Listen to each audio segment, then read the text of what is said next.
샬롬, 주 안에서 열매 맺는 아침 말씀 묵상입니다. 오늘 함께 나눌 말씀은 역대하 23장 1절부터 15절까지 말씀입니다. 먼저 말씀을 봉독해 드리겠습니다. 제7년에 여호야다가 용기를 내어 백부장 곧 여로함의 아들 아사랴와 여호하난의 아들 이스마엘과 오벳의 아들 아사랴와 아다야의 아들 마아세야와 시그리야의 아들 엘리사밧 등과 더불어 언약을 세우매 그들이 유다를 두루 다니며 유다 모든 고을에서 레위 사람들과 이스라엘 족장들을 모아 예루살렘에 이른지라. 온 회중이 하나님의 전에서 왕과 언약을 세우매 여호야다가 무리에게 이르되 여호와께서 다윗의 자손에게 대하여 말씀하신 대로 왕자가 즉위하여야 할지니 이제 너희는 이와 같이 행하라. 너희 제사장들과 레위 사람들 곧 안식일에 당번인 자들의 3분의 1은 문을 지키고 3분의 1은 왕궁에 있고 3분의 1은 기초문에 있고 백성들은 여호와의 전뜰에 있을지라. 제사장들과 수종들은 레위 사람들은 거룩한즉 여호와의 전에 들어오려니와 그 외에 다른 사람은 들어오지 못할 것이니 모든 백성은 여호와께 지켜야 할 바를 지킬지며 레위 사람들은 각각 손에 무기를 잡고 왕을 호위하며 다른 사람의 성전에 들어오거든 죽이고 왕이 출입할 때에 경호할지니라 하니 레위 사람들과 모든 유다 사람들이 제사장 여호야다가 명령한 모든 것을 준행하여 각기 수하에 안식일의 당번인 자와 안식일의 비번인 자들을 거느리고 있었으니 이는 제사장 여호야다가 비번인 자들을 보내지 아니함이더라.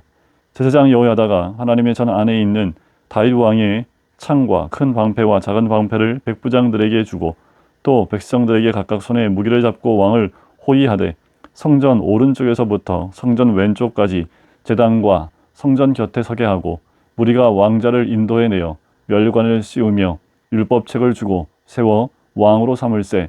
여호야다와 그의 아들들이 그에게 기름을 붓고 이르기를 왕이여 만세수를 누리소서 하니라.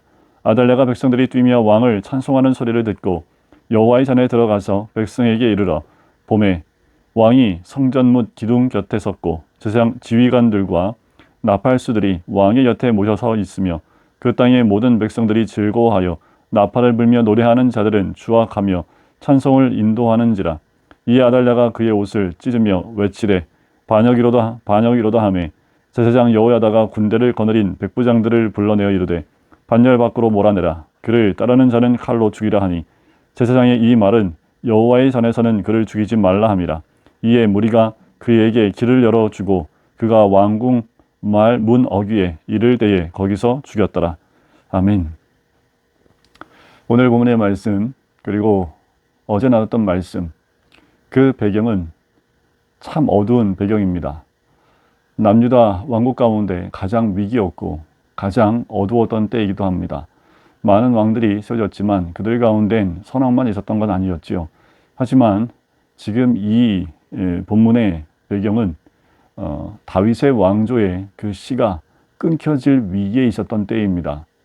모든 것이 끝난 것 같은 어두움, 그리고 모든 것이 이제 끝이라고 생각할 그때에 하나님은 언약을 따르는 한 가정을 세우십니다. 말씀에 순종하는 한 가정, 아니요, 한 부부를 하나님이 세우시지요. 말씀, 바로 하나님 뜻을 따라가는 한 부부를 세우심을 통해서 다윗 왕조가 끊이지 않게 하십니다. 하나님의 언약이 멈추지 않게 하십니다. 여러분, 지금의 환경이 너무 힘들고 어려울지라도, 그리고 앞이 보이지 않을 만큼 캄캄하고 어두울지라도 하나님 말씀은 여전히 진행되어지고 완성되어져 가고 있다는 겁니다. 하나님의 말씀은 멈추지 않습니다. 세상에 의해서 멈추지도 않고 어떠한 세력에 의해서도 멈춰지지 않습니다. 하나님의 시간표는 흘러가고 있고 하나님의 뜻은 이루어져 가고 있습니다. 그리고 하나님은 준비된 사람들을 통해서 그 모든 일을 이루어 가십니다. 아달랴가 다윗 왕조에 있는 모든 씨를 다 죽이는 가운데 있었지만 제사장 그 두 사람을 통해서 부부의 헌신을 통해서 다윗 왕조의 그 씨를 이어나가지요. 어제 본 말씀 가운데에는 제사장 여호야다의 아내였던 여호사부앗을 통해서 왕의 씨 한 명을 살려놓게 됩니다. 그가 요아스이지요. 요아스를 성전에 숨기게 됩니다. 그리고 오늘 본문은 그 제사장인 여호야다가 제7년에 이 7년은 아달랴가 그 나라 다스린 지 7년째 되는 해를 의미합니다. 그 해에 여호야다가 용기를 냅니다. 이 용기는 어디서부터 나오는 걸까요? 그것은 언약입니다. 하나님을 신뢰하는 것입니다. 믿음입니다. 그리고 말씀입니다.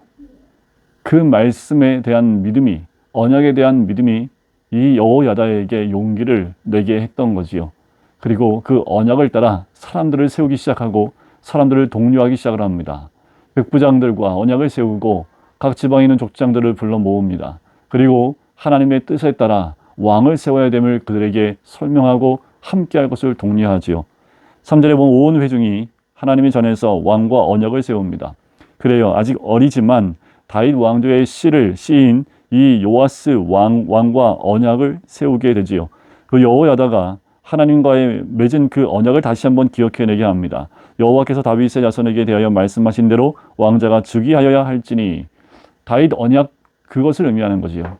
다윗 언약에 따라서 다윗의 그 씨 가운데, 그 자손 가운데 왕자가 즉위해야 됨을 선포합니다. 그리고 그것을 이야기하고 하나님 뜻을 이루어야 됨을, 말씀대로 이루어져야 됨을 선포하게 되지요. 제사장들과 레위인들이 함께하고 또 말씀을 따를 백성들이 함께합니다. 어둡고 캄캄한 가운데 작은 빛이 비쳤고 그 빛은 점점 큰 빛으로 변해서 그 땅의 어둠 가운데 그 땅을 밝히는 빛으로 완전히 빛나게 됩니다. 그리고 사람들로 하여금 그 요아스 왕을 왕으로 기름 부은 장면이 11절에 나옵니다.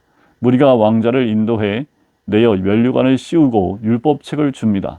면류관을 씌우고요, 율법책을 줘요. 이것은 왕법 가운데 모세에게 주었던 신명기 17장에 나오는 왕법 가운데 이 율법책을 곁에 두고 읽게 했던 그 왕법 가운데 있었던 것처럼 율법책을 줍니다.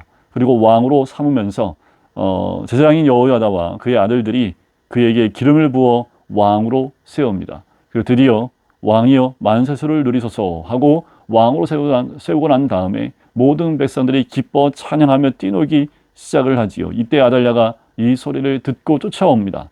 하지만 이미 왕으로 세워서 모두가 즐거워하고 나팔부며 노래하는 자들로 가득 찬 그곳에서 반역이로다 외치지만 하나님의 뜻은 온전히 이루어졌고 그 어둠의 세력에 있었던 아달랴는 결국 쫓겨남을 당하고 죽임을 당하게 됩니다. 그래요. 우리가 소칭 얘기하기를 가장 어두울 때는 새벽이 가까이 왔을 때라고 합니다.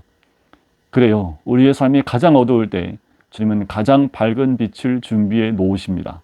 우리가 해야 될 것은 이 제사장 여호야다와 같이 언약을 따라가는 거지요. 말씀을 따라가는 겁니다. 그러면 곧 그 말씀이 이루어지고 언약이 이루어짐을 통해서 하나님의 뜻이 이 땅 가운데 이루어져 나가는 겁니다. 오늘도 우리는 말씀을 따라가는 사람들, 언약을 이루어가는 사람들, 주의 뜻을 이루어가는 사람들이 되어져 이 땅 가운데 빛이 올 수 있도록, 빛이 말 수 있도록 그렇게 쓰임받는 하나님의 사람이 되어야 될 줄 믿습니다. 기도하겠습니다. 사랑하는 주님 감사합니다. 주의 뜻이 이루어지게 하기 위하여 가장 어둡고 힘든 그때에 한 부부를 선택하시고 그 부부를 통해서 하나님이 그 땅 가운데 언약을 이루시고 또 말씀을 이루시는 하나님의 은혜를 보게 됩니다. 하나님, 주의 뜻은 없어지는 것 같고 언약이 사라진 것 같지만 하나님의 뜻에 따라 시간표대로 모든 것이 이루어져 나가는 줄 믿습니다. 우리가 여호야다처럼 언약을 믿고 용기 내어 그 뜻을 이뤄낼 수 있는 하나님의 사람이 될 수 있도록 축복하여 주시옵소서. 감사드리며 예수 그리스도의 이름으로 기도드립니다. 아멘.